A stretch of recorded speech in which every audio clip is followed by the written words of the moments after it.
Well, Vijay Prashad, welcome. Here we are. Thanks. Great to be with you, Justin. Yeah. Vijay, you're the Vijay Prashad. For the listeners who don't know, is the I'm sure you know if you're listening to this, you probably know Vijay Prashad, but he's the director of the Tricontinental Institute for Social Research. Author of many, many books. You probably, the most recent would be Washington Bullets, which had a blurb from Evo Morales, which I know Vijay is proud of because you see the blurb everywhere. Um, but Vijay, for no particular reason, I just wanted to talk to you today on January 13th. I just thought I'd invite you out of the blue, and just for a chat. I don't know anything going on in our lives, but I wanted to talk to you specifically about an idea that I've been having just spontaneously about modernization. So like the idea of modernization and you know what do you think of the idea of modern? Because I think like the idea of modernization is something, it could you could there's a critique, I think very legitimate critique from say indigenous the indigenous movements that say like we don't want your stupid modernization. We don't want you to stick your mines and your poisoned water and your dams all over our territory and call that modernization. We don't want you to assimilate our children and impose English language or French language, educate your colonial languages on us. That's not, we don't want that kind of modernization. So, on the other hand, you have like China or, Cuba, you have, when they have like a universal literacy program, or China's successful attempt to lift hundreds of millions of people out of poverty. They would use the term modernization for building infrastructure and building out education. So how do you think about this idea of modernization in different contexts? Well, it's a tough discussion to enter into because the terms are easily misconstrued. I know there's a critique to be made of what is known as modernization theory. W. Rostow and other American political scientists after World War II, in the height of the Cold War, made the argument against communism, saying that societies need to be moved from tradition to modernity. That's modernization theory. There are roots in the sociology of Parsons. There are roots in various forms of positivist sociology of like tracking. Here's a traditional society, going back to 19th century Germany, where the idea was you move from Gemeinschaft or community to Gesellschaft, which is civil society. And the journey between Gemeinschaft and Gesellschaft, or tradition to modernity, is something that has to happen, to bring us into this contemporary world, which is alienating and has its own isolations and problems and so on. There's a tradition in European social thought, there's a tradition in political thinking in general about this great transition. And how about in Now, how about in communist theory? Like, do communists adopt that stage theory of like or whatever, tribal and then states and advanced civilizations? Is that a debate? How would you define the debate within the communist literature, I guess, on that question? it actually doesn't map onto this at all, because you see, this theory suggests that somehow modernity, which becomes coterminous to capitalism, is the big break from an older history, from the past. But in fact, many of the people who make the claim for modernity do it in a very constrained way. It's modernity generally for Europeans, where they are able to transcend their culture. Because that's part of the idea, is that you have to be able to break out of your community. You have to become an individual, as it were. And that has to do with capitalism, with market relations, with the way you enter the market as an individual, with your merits and so on. This is there very much in Max Weber and others. That's one whole tradition of thinking. But at the same time, they say that the so-called quote unquote barbarians, those who had been colonized, they don't have the cultural wherewithal to break from their tradition, and become, modern. And there are many, accounts in the 1950s of anthropologists and sociologists who traveled to India, traveled to Nigeria. They write books about the blockage of modernity because these cultures are an impediment. Now, that's interesting because, in fact, they are reproducing colonial thought. In the colonial times, colonial leaders would come to, these parts of the world, Asia, Africa, Latin America, into Eastern Europe even, and they would say things like, look, these people cannot be made into modern. The most we can do is we can sort of train them to live in the modern world. They can't become modern, but they can live in the modern world. We'll Yeah. extract As resources from as them it and so happens, on. they can live as our slaves, more or less, or Yeah, yeah, right. exactly. They have a different standard of living. I mean, when in 1984, when the Union Carbide factory exploded in Bhopal in India, an American executive said, "Look, Indians have a different idea of life. Their notion of human life is different. If 3,000 Indians die in an explosion, well, they think they'll be born again and so on. We don't need to worry about it so much." But if one American dies, that's horrendous. And by the way, this calculation is seen in wars that the United States conducts. If a US soldier is killed, that's an abomination. If 500 civilians are killed, well, we're sorry you died. But you have a different attitude to life. So that colonial thinking is very much there in modernization theory. In this theory that capitalism can come to these parts of the world, but let's face it, they don't need to be paid too much in India. Those workers, they can live in wretched conditions, and caste hierarchies can be reproduced to help maintain capitalist structures. We'll have these oppressed castes do that occupation and so on. This was mapped on to Indian reality. I'm giving you the Indian example because I know that best of all. In the communist tradition, the idea was you have to break radically from the social hierarchies of the past. Not that you go from community to individualism, you go from social hierarchy to social equality. You don't go to individualism, you go to a social world where people don't are not tormented by the wretched hierarchies of the past. Hierarchies reinforced by religion, by race, by caste, by patriarchy, and so on. So the communist transition period goes from social hierarchy, the wretchedness of those hierarchies, to social equality. So actually, it's quite different. Now, the thing is that maybe we suffer from a problem of language. What do we call that communist transition, from social hierarchy to social equality? Well, we call it to some extent modernization. Why should we allow, people, the capitalist groups to basically take over, monopolize the concept of modernity? We say it's a form of modernization, socialist modernization. Why? Because part of the modernization is improving the basic conditions of people's lives. You got to improve things like literacy levels. You got to improve things like access to, running water, so that because of the nature of patriarchy, women spend hours going to collect water. Their leisure time is reduced.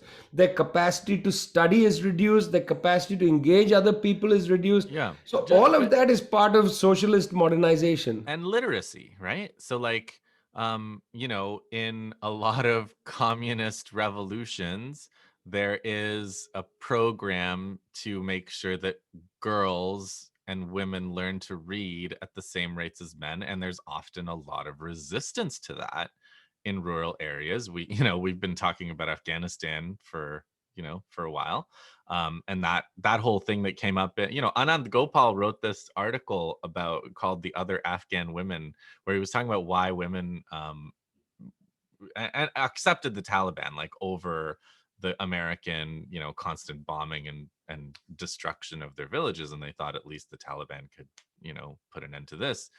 But he was talking about he goes back to the 70s in this village, um, and in the village he says, the communists sent these teachers, and then the people slit all the teachers' throats, and then the communists got mad and arrested them all, and they were never seen again. And it's like, well, you did slit all the teachers' throats. Like there was repression, but it wasn't repression because of we were trying to force you send your kids to school. It was repression because you murdered the teachers. Like, what's the punishment for murder in any country?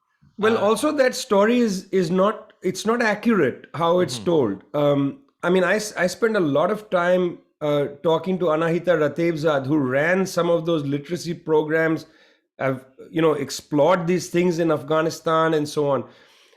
After the Saur Revolution in 1978, April 1978, one of the key features of that new revolutionary government was we got to educate the public. The education levels were abysmally low, both for men and women.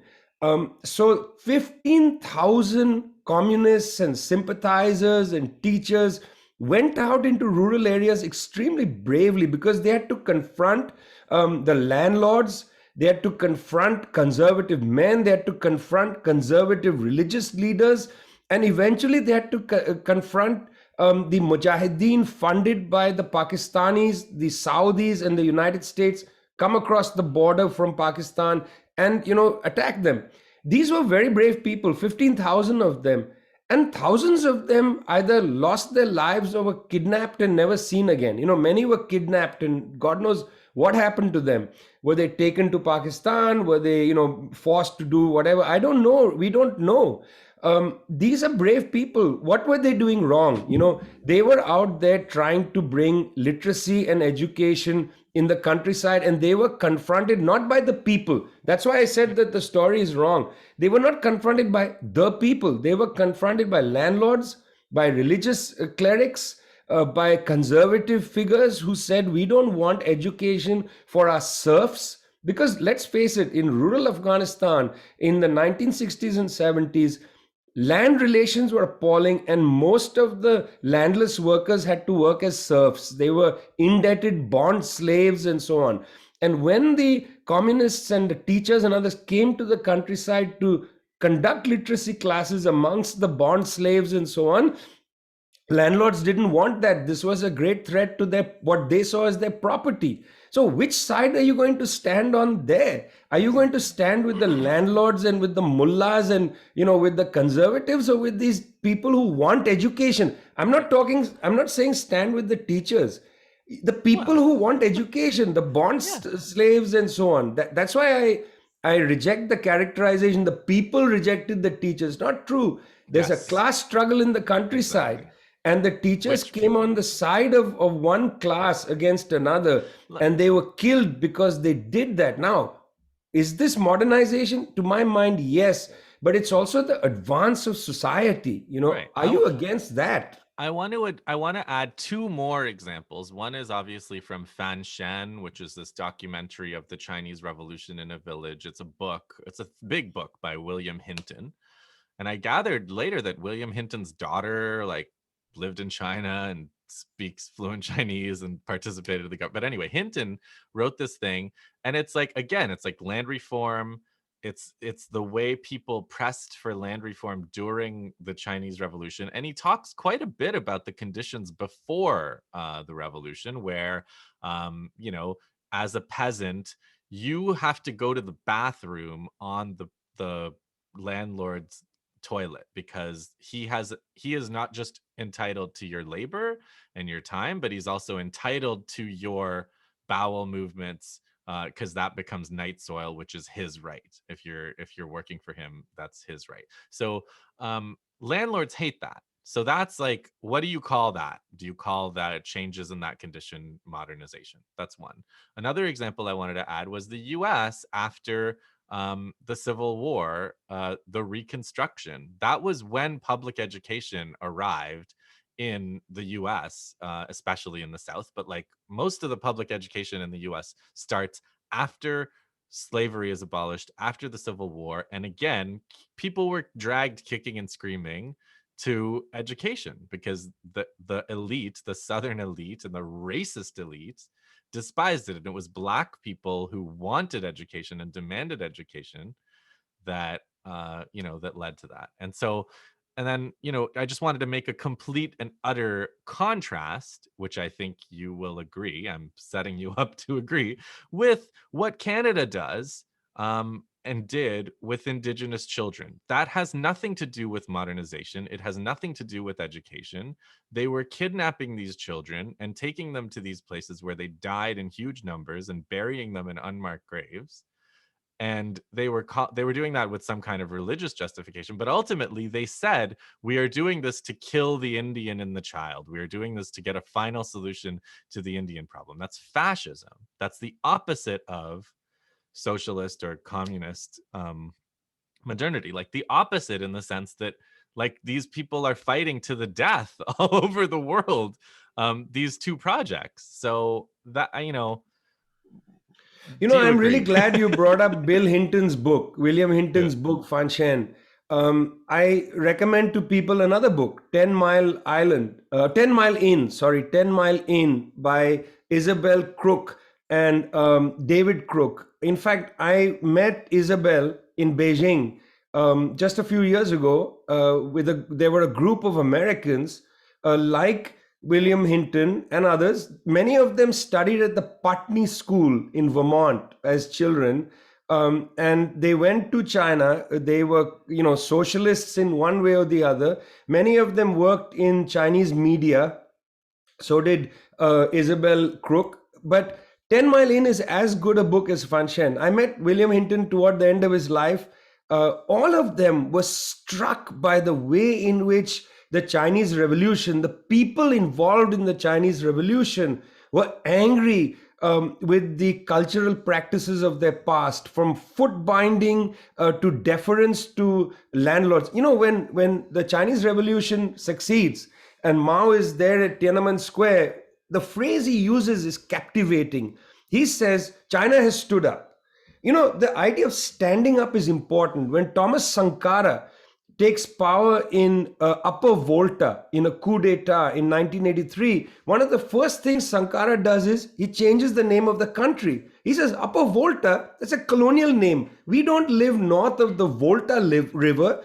We are the land of upright people, Burkina Faso, the land of upright people. And then Mao says, China stands up. It stood up because, the idea of being hunched in front of a landlord, compulsory hunching.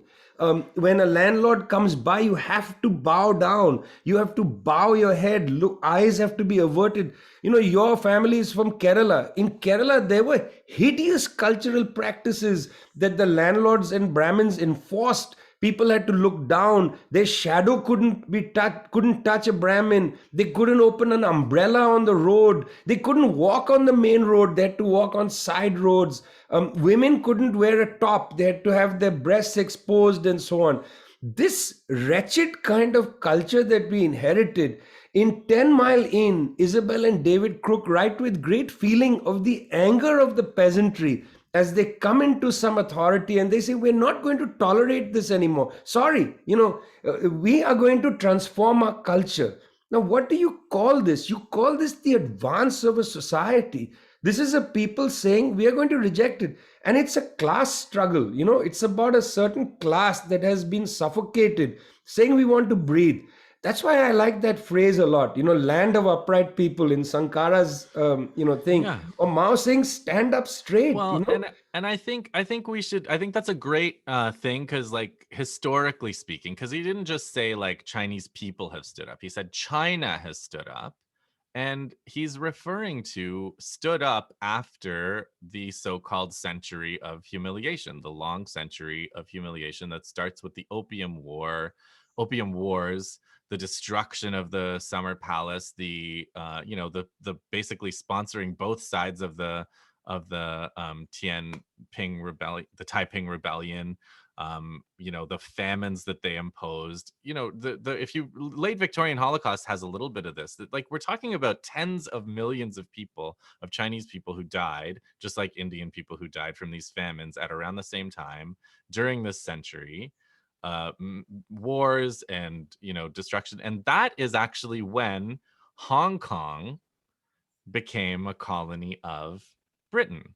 And, again, for no particular reason, I just want to clarify, like, Hong Kong and the whole discussion of like what happened in Hong Kong a couple of years ago because of the security law, that China was imposing, which is like pretty much the same type of law that many countries in the world have. But like, and the repression that went on when China was repressing the movement against that law, which again was far less than you'd see in the U.S. during the George Floyd rebellion, or or like everyday normal violence in the U.S., not even during a war. But I just wanted to say, like, Hong Kong specifically, like that history.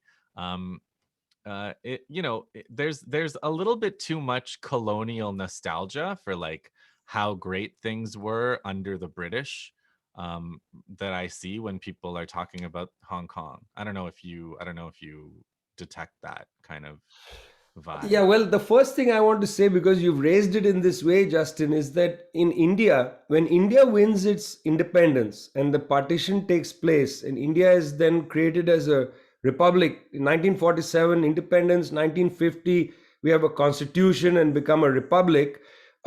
11 years later, Prime Minister Jawaharlal Nehru tells the Indian military to get ready. They line up in Western India and they march into three parts of India to militarily seize them back into Indian territory. And that's the areas of Goa, Daman, and Dui, which were Portuguese colonies. So the Indian government in 1961 walks into Goa and liberates Goa from Portuguese rule. Were there Now, were there tanks, Vijay? they might have very There well have might have been been. tanks. This is in 1961. This is 2 years after the People's Liberation Army second time enter into the province of Tibet. The first time was in 1950. In 1959, the Potala, the palace is now under civilian rule, no longer under the rule of the lamas. 1959. But in India, this happens in 61. And by the way, nobody talks about it. It's interesting. The Chinese government in 1961, 62, 63 did not walk into Hong Kong.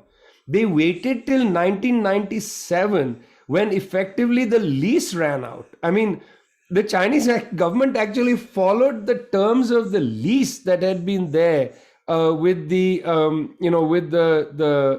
with the British government. What's interesting is, okay, they followed the terms of the lease. The last Governor General of Hong Kong, Chris Patton, who, by the way, oversaw the colony without any democratic rights, is now a regular guest on the British Broadcasting Corporation, BBC, regular guest, complaining about the lack of democracy in Hong Kong. BBC is one of the lead journalistic houses, just as it reported appallingly on Zimbabwe. Lots of colonial nostalgia for what was previously Rhodesia, lots of nostalgia. In the Wait, same way, who's that named after? Rhodesia. What's that? exactly. Who is that named after? There's a question. Even Wikipedia entry is not bad. Go check out who is Rhodesia named after. Well, in Hong Kong, in the case of Hong Kong, 1997, that's when the so-called lease expires and Hong Kong comes back to territorial control of the Chinese government, which it had been before the lease. It's not like, some mysterious thing. Yeah. And the lease wasn't like, the lease was one of the unequal treaties. Again, something to look up for listeners. Look up the unequal treaties. But they still honored it. Yeah, I mean, exactly. Indian government didn't honor anything, just walked into Goa and took it back. Yeah. And the people of Goa, there were people who were upset who moved to Portugal. So it's not the case that, in Goa, people were all thrilled. It's also the case when the lease expired in 97, there were lots of people in Hong Kong who didn't want to leave Britain. They wanted to be part of Britain. That happens in all colonies, okay? When the colonial situation takes place, people collaborate with the colonial leaders, then they want to go with them. That happens all the time. It's also the colonial education system, honestly. It's the colonial education system. It's an education system that's designed not for modernization, but to prepare people to be, what the colonizer needs them to be. And there's nothing wrong with that. I don't disparage the people that say, okay, I'm going off to England now. You go, that's fine. Yeah. The issue is Britain, in a sense, wants to maintain Hong Kong as a permanent colony. That's the real issue. One good thing you can say is that when the Portuguese dictatorship was confronted with Indian takeover of Goa, they couldn't react. They might have tried, but they couldn't, because a big country like India decided to come in. So interesting. On the African continent, on the other hand, at the same time, the Portuguese were brutal in Guinea-Bissau. When Amilcar Cabral and his comrades first began, they began as a non-violent movement. They experienced massacres in Mozambique. This is all in the 1960s, just after India walked into Goa. No European or US power came out there and put pressure on Lisbon not to behave like that. And the government, the Portuguese government, treated Angola, Mozambique, Guinea, they treated the people there as simply less than human. They animalized labor. I'm being very deliberate in my use of words. They did not treat people as human beings. And there was no criticism of the Portuguese colonial experience, which only ended because the people of Mozambique, Angola, Guinea-Bissau threw them out in 1974. 1974, you Yeah. guys. 1974. Angola was a colony until 1974. Yeah, and it's because the people of Africa overthrew the colonial yoke in these countries that the people in Portugal overthrew their dictatorship. Troops who went to fight in Angola, fight in Mozambique, came back totally desolate. And they were part of the struggle to overthrow the Salazar dictatorship. So would you say then that Africa helped Portugal to modernize in a sense? I I would mean, say that it probably. was the cause, it was the African national liberation movements that brought democracy to Portugal. And the Hmm. Portuguese should every day get on their knees, and rather than thank Salazar and the dictatorship or even the first government, democratic government that came, they should thank the people of Mozambique, Angola, Guinea Bissau, and so on for, in fact, giving Portugal democracy. They would never have had democracy, so easily as they So did because of the struggles in this part of the world. a couple of other things I'd like to talk about. One is that you've talked a lot about like you use the term the hybrid war, the U.S. hybrid war on China. So the idea is that a hybrid war is not like what you would think of the U.S. having done in Iraq or whatever. Like they're not just going to invade, but it's like a complicated. There's proxies, there's information war, there's financial war, there's the legal war, there's lawfare, right? I covered here the kidnapping of the a Chinese executive, Meng Wanzhou, from Mhm. Huawei in Canada. The U.S. arranged Canada to do it, but that that whole that's part of the hybrid war too. But like Xinjiang, which is borders Afghanistan and is this northwestern um, part of China. It's the ethnicity is Uyghur, and they have a culture. It's Muslim. Most of the Uyghur people are Muslim, and every so often, and there was an issue. There was a fairly strong like separatist movement, a violent separatist movement. A lot of veterans of Syria, the Syria attempt to overthrow Syria. There's still a lot of Uyghur, I guess, militants in Syria now, but a lot of them coming back. They were and people who fought in Afghanistan as well, veterans of the Afghan so-called jihad in the 80s, coming back to Xinjiang and trying to establish kind of independent, so-called East Turkestan, on a kind of that model, on like a Saudi model or whatever, like with those kinds of practices and principles. And people, there's a guy on Twitter that I follow, Maitreya Makal, and he says, compare the different approaches to a terrorist attack, because there were fairly big and fairly brutal attacks by this East Timor, whatever. I mean, East Timor, East Turkestan movement, and the Chinese responded with this whole program where they did investments, and they did they arrested people and they put them in these re-education camps, because it's like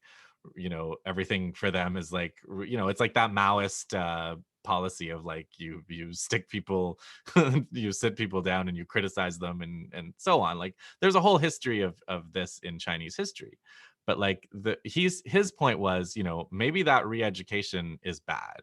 I'm not saying it's good, but compare that policy to the US policy, and it is clearly the lesser evil. Like if the US is attacked by terrorists, they go and bomb the country. They bomb children, they bomb women, they bomb indiscriminately.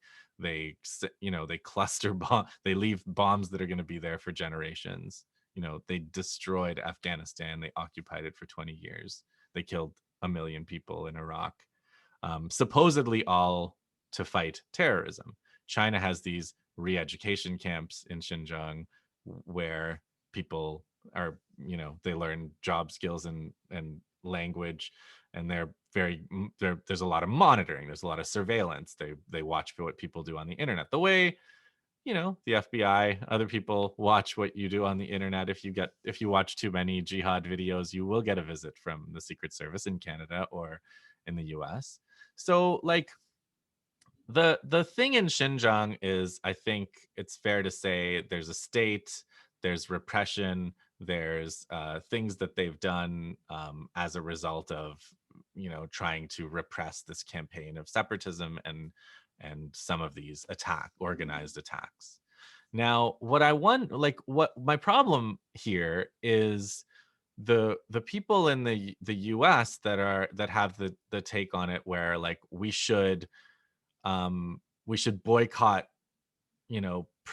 things that are produced there. We should boycott investment. We should, and the ultimate goal of that is the US strategy of creating economic hardship, unemployment, and basically trying to create a pool of resentful people with no opportunities that may then join this kind of separatist movement. So that's also part of a hybrid war. That's also part of the US strategy ultimately to break up the countries that rival them.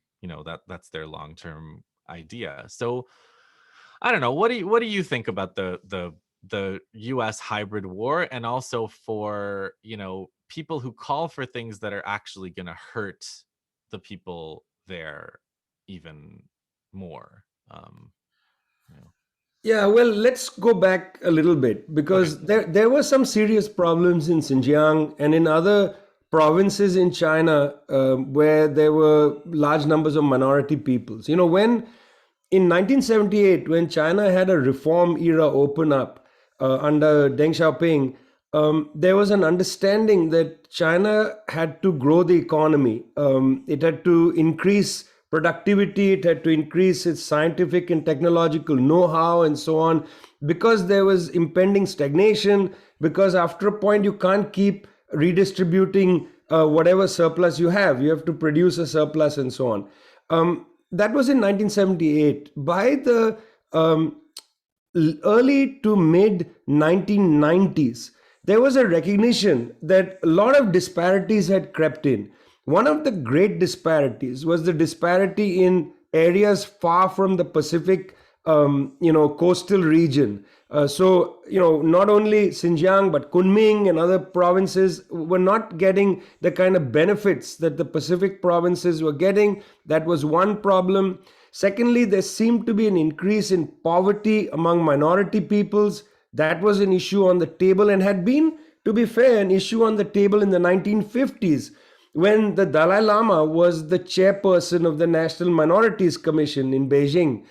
They had already discussed disparities of minorities and so on, but there was really no agenda to pick that up. This was not taken that seriously, in fact, until the early 2000s, when again this came on the table. There was a suggestion, well, we've got to look west, we've got to develop western provinces and so on. At that time, there were grievances in Xinjiang, no question about it. There were lots of grievances. And it turned out, unfortunately, that because of the war in Afghanistan, because of the really quite horrendous groups that had developed in Central Asia, including the Islamic movement of Uzbekistan, brutal group, and so on. Many of these young, disgruntled, people from Xinjiang went off to Central Asia, and then they went into the kind of Jihad International, cutting their teeth in Libya. I mean, I met many of these people in Syria. Now they are all, the headquarters of their movement is in Idlib. It's not in Xinjiang. It's not even in Central Asia. It's not in Afghanistan. It's in Idlib, Syria. That's the headquarters. I met them on the border of the Turkey and Syria. They had been involved in various attacks. They had been part of ISIS. Some of them had been in various Al Qaeda groups, Jabhat al Nusra in the its earlier iteration, and so on. These men mainly came back to Central Asia. They got into Xinjiang. They conducted terror activities and so on. But I also want to say that they were produced by a problem, which was this kind of neglect of the region, the kind of increasing levels of disparity. When Xi Jinping comes to office in 2013, he develops this theory of one belt, one road, and then eventually it gets called the Belt and Road, and they push hard on trying to eliminate as many disparities as possible, and particularly to eliminate disparities that are faced by minority people. So the poverty, the abolition of extreme poverty. Xi Jinping and others are on record. China has lifted 800 million people out of poverty since 1949. The last 100 million were the hardest to find their way out, largely because many of them were ethnic minorities, where they had been neglected. And face it, there are some problems. There are social hierarchies in China that had to be confronted. Mao wrote about this in the early years. We've got to stop Han chauvinism. This is a lot like Lenin's writings against Great Russian chauvinism. We've got to confront the fact that there are these chauvinisms and so on. So Xi Jinping put a lot of emphasis on trying to get rid of disparities between the majority population and the minorities. And this is where Xinjiang becomes, in a sense, ground zero. So does Kunming, so do other provinces. So what you see actually is a combination of various things. Poverty alleviation. You see this whole, re-education of people who have been, seduced into some of these terroristic kind of Islamic groups and so on. It's a combination of all these things happening in Xinjiang now.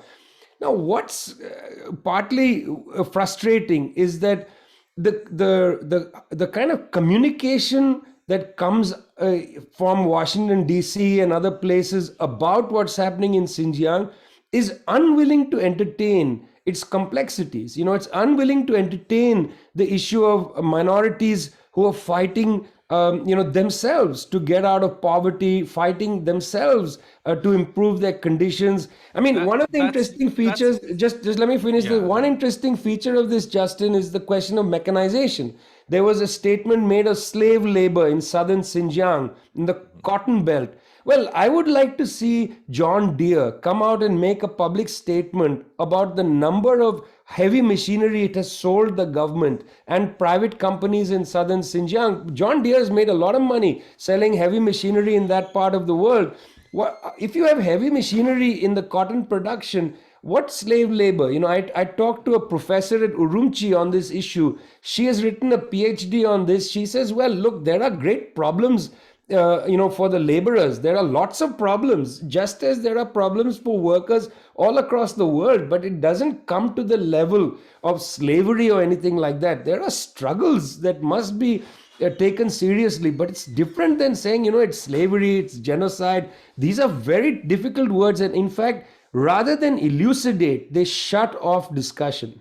Yeah, and that's what I was going to say. You were very euphemistic when you said the literature coming out of Washington is unwilling to confront the complexities. The literature coming out of Washington comes from one psychotic Christian evangelical end times guy named Adrian Zenz, and it's not just unwilling to confront the complexities.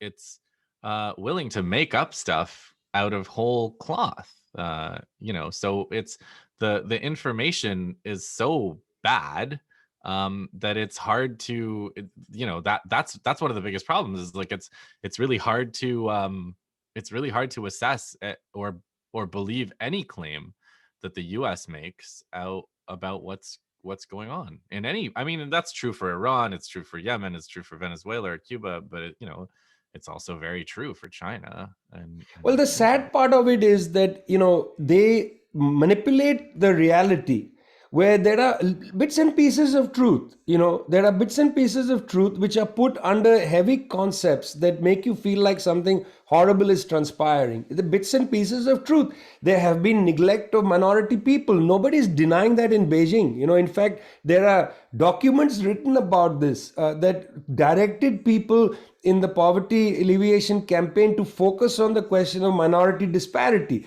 So they take that, little bits and pieces of the disparity literature, or they take bits and pieces of the fact that, the Chinese government is going after people who've been influenced by this ideology, the kind of jihadist ideology. Look, we're talking, this is the 20th anniversary of Guantanamo's being set up.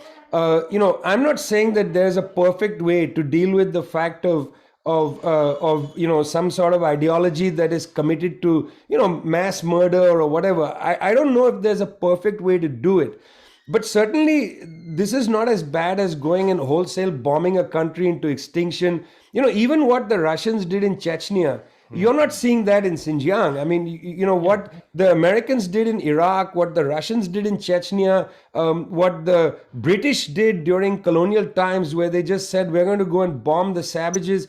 Yeah. You don't see that happening in Yeah. Xinjiang. Whatever you see, it may trouble your appetite, it may be a problem and so on, but it's certainly not, it doesn't rise to the level of the kind of terrible violence that we saw in Iraq, that I saw in Iraq. I saw how almost every family in Baghdad was marked by the killing, marked by, the trauma of that war, which, I don't even know if it's over yet, Justin. That's the thing. Or the kind of behavior of the dirty wars in Central America in the 1980s.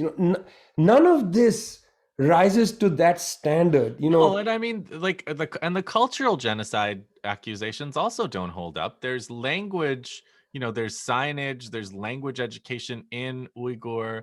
It's like the accusation seems to be that if you're learning Mandarin as a second language, that's cultural genocide. Meanwhile, again, like in Canada, indigenous nations have been demanding education in their own languages for at least two generations, and it's like, we here in the wealthiest country in the world, we can't find the money for it, but China, where the per capita income is far lower, they find resources to keep the language not just alive, but to make sure that every Uyghur kids have education in their own language, I they mean, the have behavior of literature the in their Indian own language. government in Kashmir is far worse than anything that I have seen in some of these provinces. And by the way, you use the phrase cultural genocide. Yeah. In international law literature, there is no such phrase. There is a convention against genocide. Which includes Genocide culture. should Yeah. not be minimized. Yeah. That's where you kill people, where Yeah. you come in to do ethnocide, genocide, the killing of an entire people. There's been a long debate in the UN about the term cultural genocide. It's rejected. Article 2 of the Convention on Genocide actually has something interesting. It talks about how it's a crime to take children away from their families and put them somewhere else and educate them. Hello, that's the experience of They Canada. said that That's because the of experience. Canada. Exactly, and the That's not an United States. abstract thing. They put that in there because of Canada. That's Article 2 of the Genocide Convention. The term cultural genocide has been rejected over the years. In fact, the most, closest it came into the various UN things was when there was a deliberation about the UN Declaration on the Rights of Indigenous People. There was a discussion about whether the term cultural genocide should be brought in. This is in 1994 in Article 7. I remember this as if it was yesterday, this debate, because I have had strong feelings about how people's culture is taken away from them and so on. The term was not adopted because, again, lots of countries felt, let's not minimize the concept genocide. That means the killing of people. taking away of your culture, this is now entering a complicated area. Because you see, you could then argue, Justin, the Indian government, a right-wing Indian government could argue anti-Brahminism is cultural genocide. You can't commit genocide against Brahmins. Brahmins should be allowed to exercise their culture. For God's sake, I want to obliterate Brahmin culture. Brahmin Right. The culture culture of is. like you can't look this person in the eye and you can't eat with them and you can't, Yeah, why yeah, can't somebody that's turn around part and of say somebody's culture. patriarchy is my culture? No, Yeah. patriarchy is not your culture. We are going to fight patriarchy and Yeah. bring it out from the ground, root all the root of it.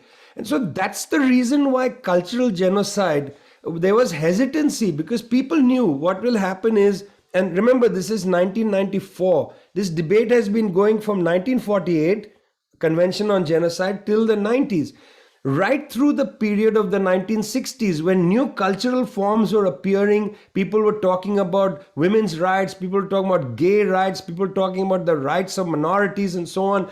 All of that was on the table. Now, why couldn't the white supremacist government in South Africa, the apartheid government, say, my God, our culture is They apartheid? did. They And they did. did, The South, the exactly. peculiar institution, the US South, that was one of their main arguments, right? That Right. was, So yeah. this is the reason why the term cultural genocide did not become law, because there was great hesitancy. Because you and I know, other people know, people who suffer from the other side of culture know that there are some things that we have to rip out root and branch, root and branch.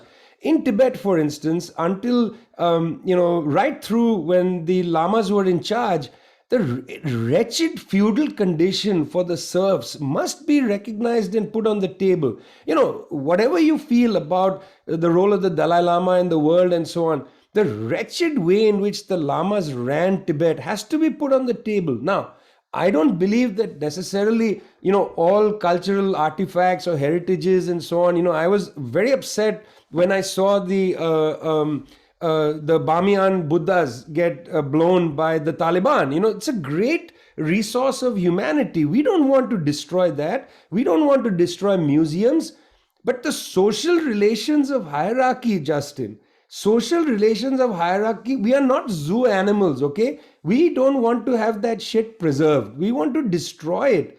Call it modernization, call it whatever you want. But if you start calling that cultural genocide, you will drift immediately to the right, Yeah. because you will then give an opening to Mr. Narendra Modi to say caste is our culture, and Yeah. therefore any attempt to get rid of caste is the genocide of our culture. God forbid you take that position. Yeah. So what I guess the last thing is again something I've observed. It seems to be your turn because every few months, it seems to me there's an article about tankies or the campists.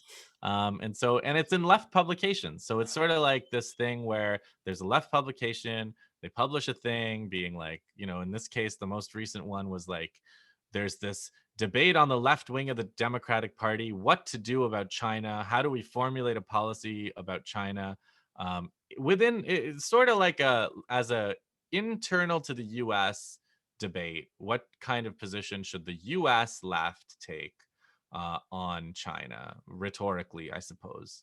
And the problem is that there's all these tankies and all these campists, and they keep trying to push this anti-imperialism, and it's divisive. It's dividing the left wing of the Democratic Party. It's dividing the Democratic Socialists of America.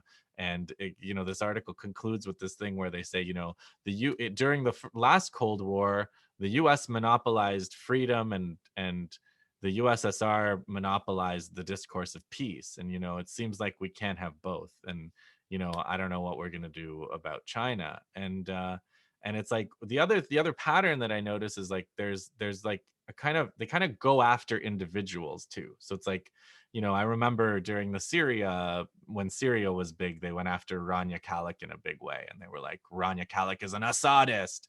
And it's like, never really about the individual. It's sort of like they target people so that they hope I think that the tankies will disassociate from this, because it's like, well, we don't want to get criticized the way Irania's getting criticized, because that's really nasty. And now it's looks like it's your turn. So, congratulations, I guess. In I order. suppose. I mean, the striking thing, Justin, is that in the one paragraph where I appear in this article, there are two different places where the journalist essentially puts words into my mouth. Yeah, Once he perfect. says this is sort of what he must be saying, Yeah. and he says, well, maybe somewhere around here.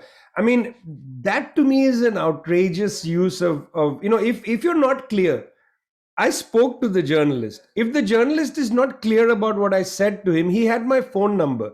He could have called me till the very last moment to say, can you clarify? He could have literally said what he wrote. He could have said, "Hey, it sounds like you're saying that destruction of indigenous peoples' cultures is good. Is that what you're saying, Vijay? Because it doesn't sound like the kind of And thing you would say." 30 years plus of writing, over 30 books, thousands of articles, in which I've been very clear about my opinions on British rule in India, on the massacre of native people, genocide of native people in the Americas, very clear in all the stuff that I've written.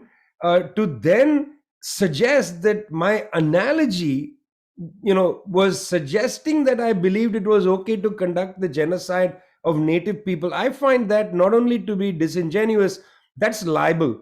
And I've written a letter to the editors of the Nation. I hope they publish it. Unfortunately, in the United States, libel laws are very weak. They actually protect the person who makes the libel statement. uh, so it's no point going on that road. But I have written to the Nation, and I know this is libel. The journalist has libeled me, and I have nothing to feel embarrassed about or ashamed of. I have strong opinions. I will not bow from those opinions. Honestly, I don't care what your position is on China, but I do hope that people are against the war that is being built up against China, But I mean, because that's extinction. the facts also matter, right? Because it's like they say they can make a claim that genocide, anybody is committing genocide, and then if you say, well, I don't think the facts hold up that claim, you become a genocide denier, which is like, a Holocaust denier, which is like the worst thing you can be. So that's, Well, but some of this is a carryover from Syria. I mean, I of find that course, many of the yeah, people they're who were still angry mad with, at you. They're yeah, still they're mad at still you over angry with Syria. me for the whatever reporting I did from inside Syria, Yeah. including Kalamun, and from northern Syria in the Turkish border and so on. They still hate me for my reporting in Syria. Some of them still hate me for my reporting in Libya. Palestine. These are just people who have an axe to grind, and I get it. I'm sorry you don't like what I say, and I'm sorry that you're upset that people read me. That's what really is Yeah. bothersome to people. Yeah. I'm sorry about all that. Go and write your own stories. Tell your own stories. Why are you so obsessed with me? Why do you constantly harass people who maybe refer to me, or tweet something that these people are obsessive. Yeah. Then I wonder, are they real? And that's a serious question given revelations about the troll farms in India. I And mean, there's yeah. the real, there's also there's right there in the congressional record, there's like hundreds of millions of dollars for media who attack China and try to attack China's favorable impression in the world. Like there was a law passed for like $300 million a year for that. Like, it's a lot of money to leave on the table if you're a media operation. you know so I just, it's the thing about these kind of Cold War literature, fights, right? Like Louis Alday has said this. He's like, we know now in the 70s that there were all kinds of shenanigans where the state was involved in funding these kinds of Cold War anti-communist programs. We'll only know the details of these programs 30 years from now. So like, but the idea that they've stopped, the idea that this just ended in the 70s strikes me as kind of unlikely. So, you know, keeping the US left clean of Tankies, trying to drive anti-imperialists out of US politics at every turn, I think is a very important agenda item for them. And so anybody like you who writes a lot, and develops even a modest follow. I'm not to understate your following, Vijay, but No, but all I would say to the US government and its various acolytes and so on is good luck. I mean, good luck with what you're trying to do. Basically, history is against you. yeah. History is against you. Most people, around the world looking at these matters understand that, look, the United States government comes at them with guns and with terrible deals on paper. The Cubans come with doctors. The Chinese come with doctors and with various kinds of aid, and sometimes with bad deals as well. Okay, those are there, but they also come with other things. They don't come and bomb them. When is the last time the Chinese government has bombed a country on the African continent? Or when is the last time the Cubans have gone and destabilized a government anywhere? Let's grow up, guys. History is against you. History is against imperialism. You have to face it. And all these people who are basically hand wringing liberal imperialists, they need to get with the program. You want to think there's, we got to make a choice between, what was it, peace and freedom. Freedom. Yeah. You got to make a choice between. I don't believe so. I believe in peace and freedom. You hand wring over what choice you're going to make. I believe in peace and freedom, and we are going to win. And that's it. That's it.